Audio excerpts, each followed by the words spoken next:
Hi, everybody. I'm talking to my old friend Tony Prince, who has been teaching in Vietnam for a number of years. And I thought it would be interesting to talk to him about the situation there, particularly since Vietnam is one of the countries that has done the best with the coronavirus situation. Tony, could you tell us? I should also explain that the connection is not perfect, and he's probably going to freeze up a little bit some of the time. So please put up with that. But Tony, could you tell us how you decided to teach in Vietnam, how that happened, and why you picked Vietnam as opposed to China and South Korea, which seem to be the other countries that Americans like to go to teach? It's kind of a long story. I was working in a clothing factory in Cleveland back 2000, well, for about 6 years up until 2002. And it was a very physically demanding job, and I did not want to spend the rest of my life there. So I actually found out about this idea of teaching English overseas from a guy I was sitting next to on an airplane. And so I took there's a training course you can take. It's called a CELTA. And I ended up in India for 2 years in Bangalore, teaching communication skills to Microsoft computer engineers at a business call center there, a big business call center. So I did that for 2 years, and I wanted to move on because I had to work on all of us had to work on in U.S. time, which meant we had to work until like 3 in the morning in India. So I applied online in a number of different places, and the best offer I got was in Vietnam. And I had been to Vietnam on a holiday when I was living in India, and I liked it. So that's how I ended up here. All right. And what age group are your students? Well, I teach like a subspecialty of English here. I teach IELTS, which is it stands for International English Language Testing System. And it's a test that's based in the UK that countries need to take to show their proficiency in English. And there's a huge demand for it here. There's a big demand for a huge demand for it in China. So really the students should be like from maybe 17 up to their early 20s. But a lot of the language centers here, they kind of scare the parents. And so you have students like from junior high school that are studying IELTS already. So the ages go from like 12 years old up to maybe 30. Could you maybe explain, what do you call it, IELTS, a little bit more? I mean, what is it? IELTS. Now, you may have heard of TOEFL. TOEFL is the U.S. equivalent of IELTS, and it does the same thing. And it's an exam that international students take to show their proficiency in English. And it's in all 4 skills: reading, writing, listening, and speaking. And so basically what you're trying to do is to get the students up to speed in those 4 skills. And here in Vietnam, the educational system does not really promote a lot of critical thinking. So the writing is quite a challenge for the students.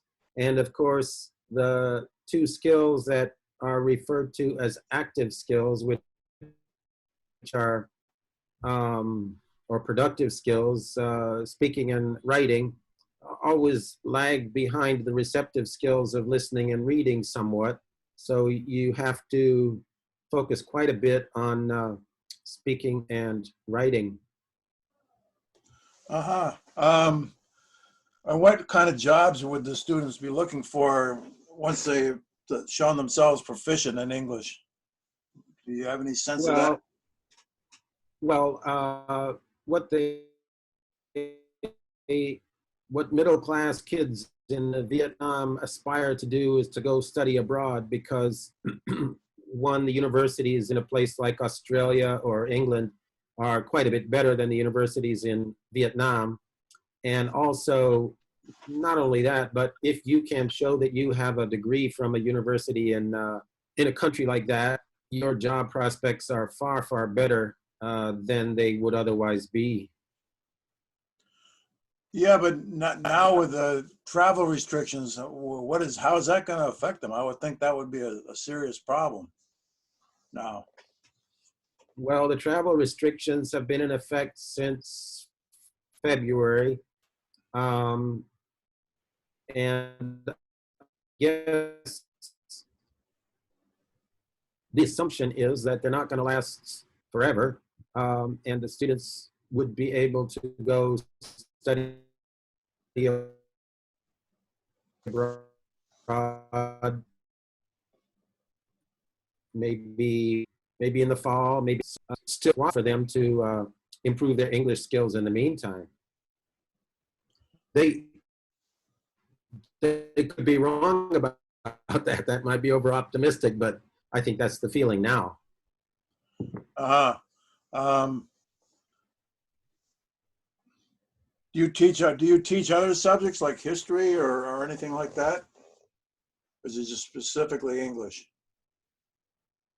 No, I teach at a language center, so it's just focused on English, and there are hundreds of language centers in Hanoi.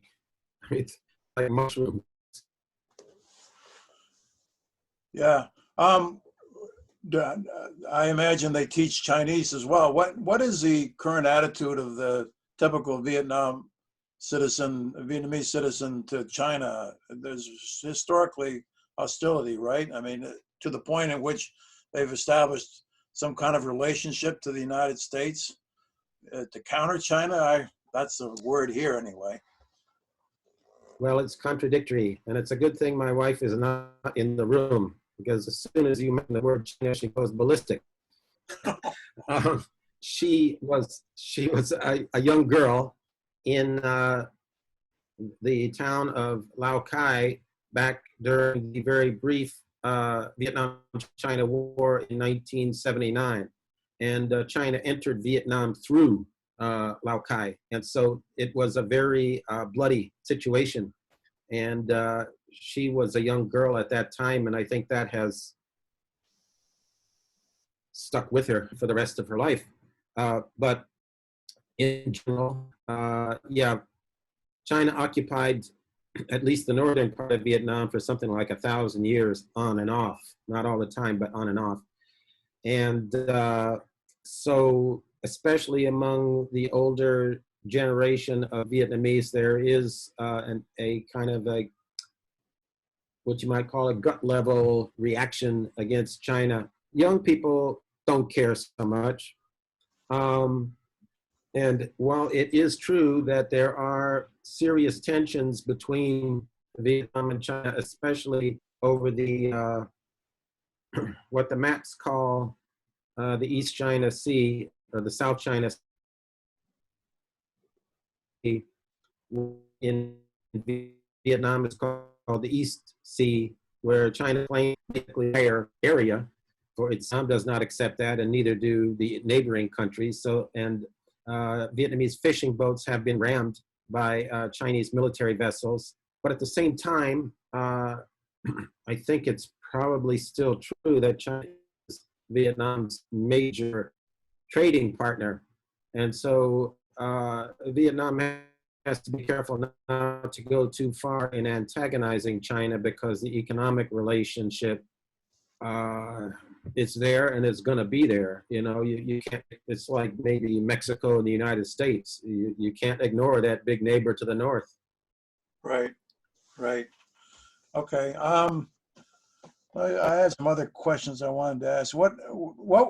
Yeah, for example, what was it like to live in Vietnam? You locked down early, right? When Vietnam basically had no deaths due to the virus. Is that still true?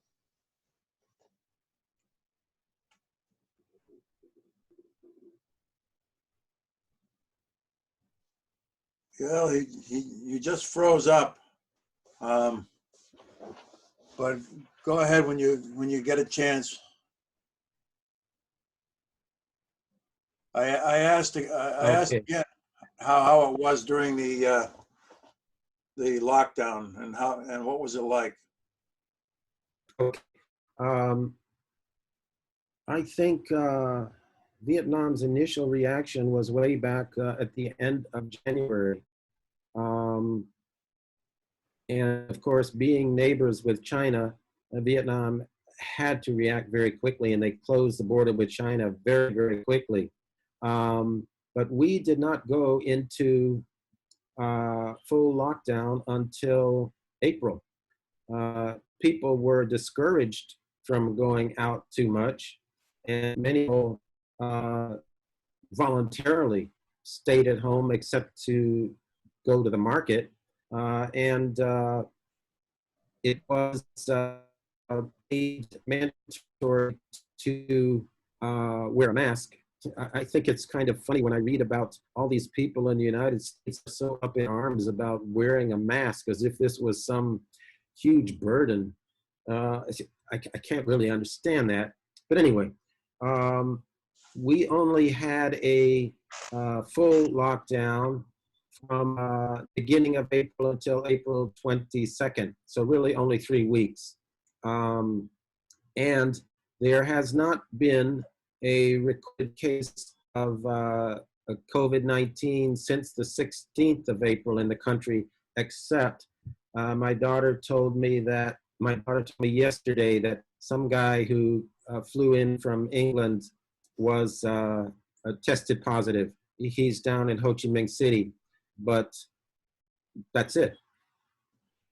So That, it's to me, it's an amazing contrast with the incredibly screwed up job that the administration in the United States is responsible for. yeah, really. I mean, and have they prohibited international flights coming in? Because that seems to be the way it appeared. It appeared basically from Europe and the United States. Has Vietnam restricted flights at all?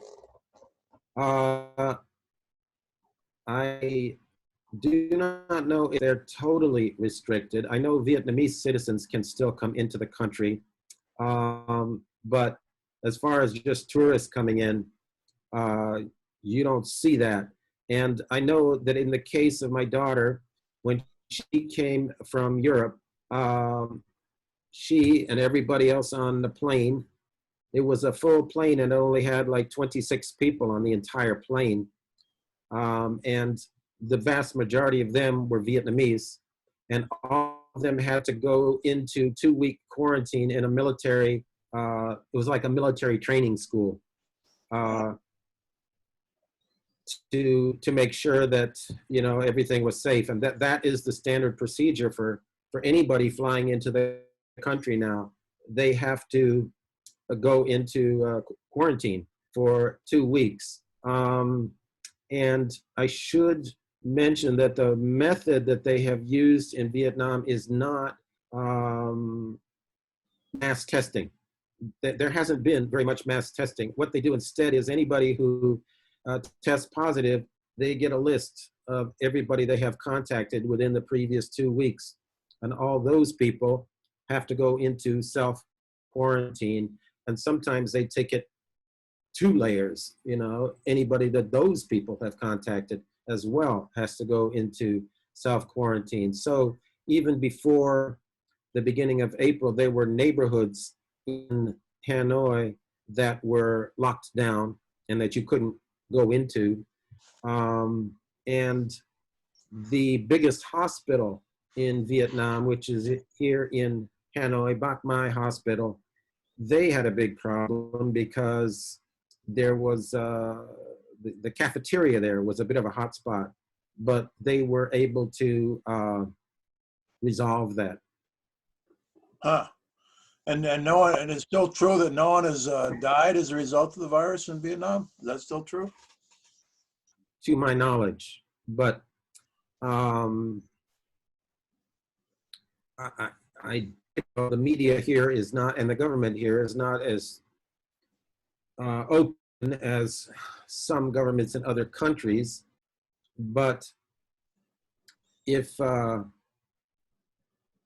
have been deaths, for sure there have been very few, and if there had been a significant number of deaths, this would be obvious just from the situation in the hospitals. It would not be possible to keep that a secret.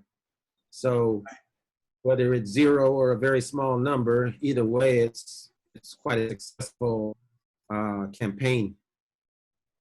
One thing I wanted to ask you about on your Facebook page, you talked about a rice ATM. Could you explain what those are? Yeah, for people who are going through hard times, which obviously many people are, they put up these machines like an ATM machine, and you can go with a plastic bag or a bucket or something, and the machine will release a certain amount of rice, I don't know, a kilo, a couple of kilos or something, and so at least you have food to eat, and it's free.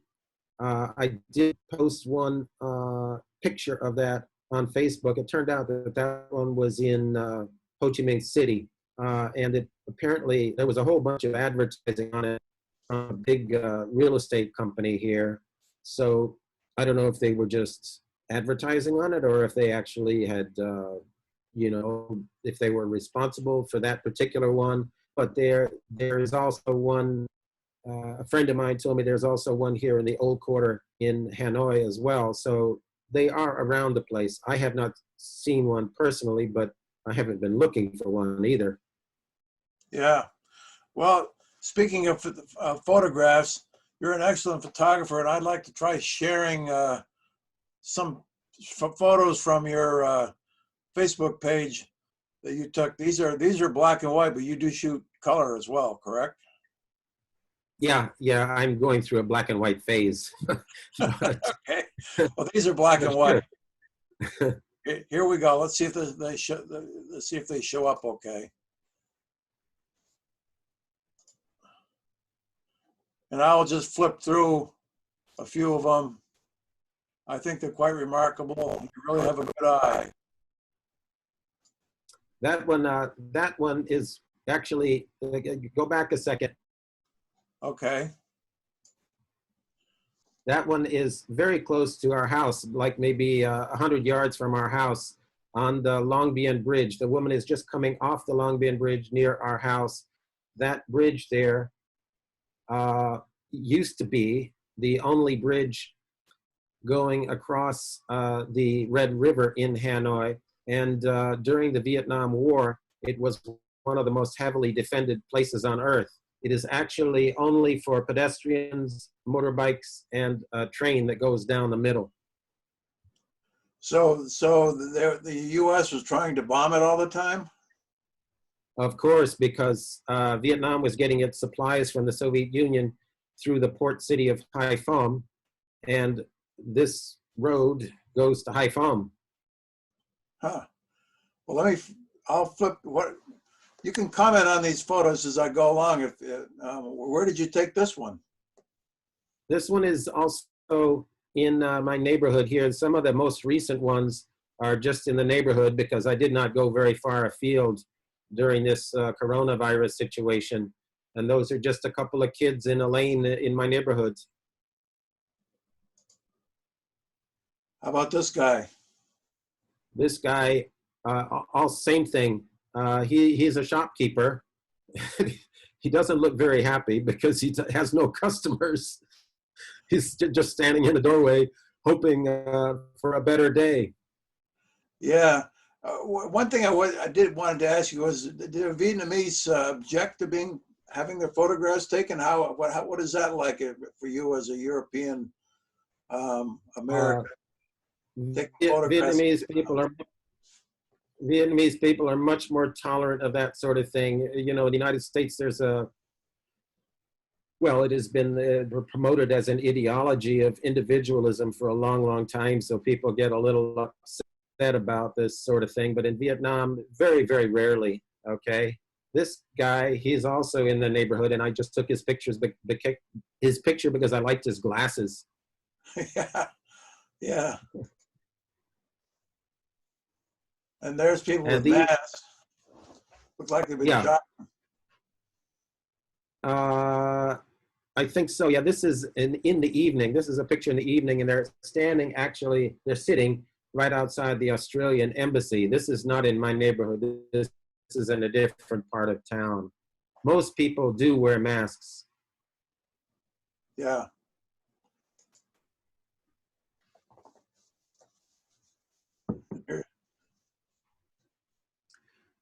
This is also in my neighborhood, and I just, okay, that woman with her foot up on the bench. Now, maybe there's a little bit of voyeurism in there on my part, but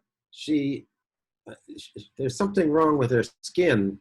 But also I like the fact that she looks directly at me with no self-consciousness at all, directly at the camera, and it's not phased at all. Yeah. Yeah. Color. Yeah, this is this is my attempt at abstract photography, I guess. This is just a little, I don't know if you'd call it a park or not, like a private park almost, near my house. Kind of abandoned, really. And more color. Okay.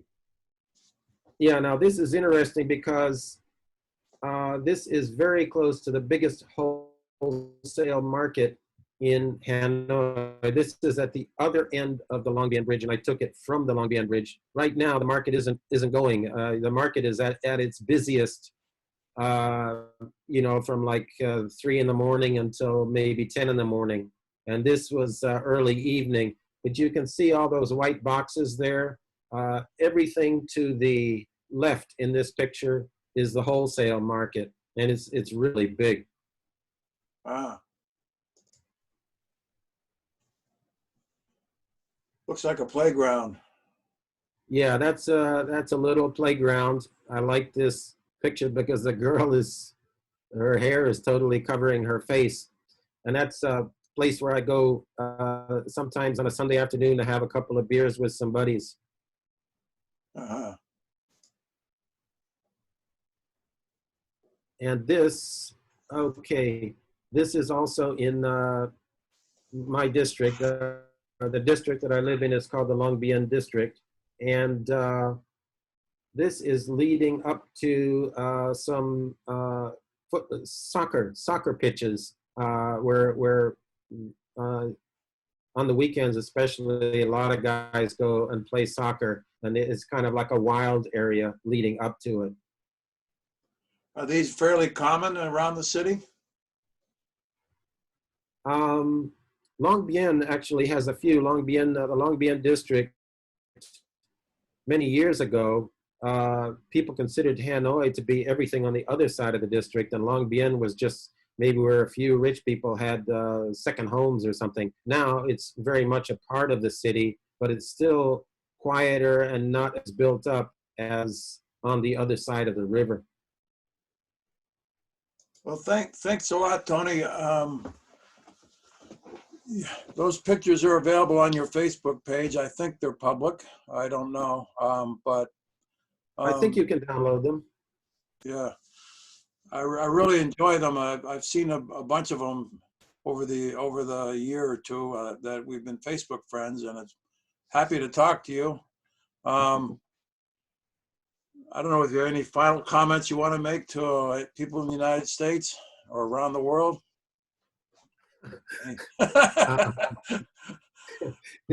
Something especially something especially thought-provoking. Well, geez. I don't know. I do follow the news from the United States quite a lot. Obviously, I have a lot of political friends on Facebook, and I also can get the U.S. media on through the internet. And I am really struck by the degree to which this Corona crisis has really laid bare so many of the weaknesses of U.S. society. It's really, really striking to me.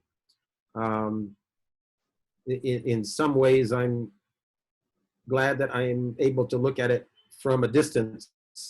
I guess my activist days are behind me now. I'm a bit old for that, but I still follow it very closely. Well, thank you very much for talking to me, and I hope people enjoy this video. I think they will. Thanks.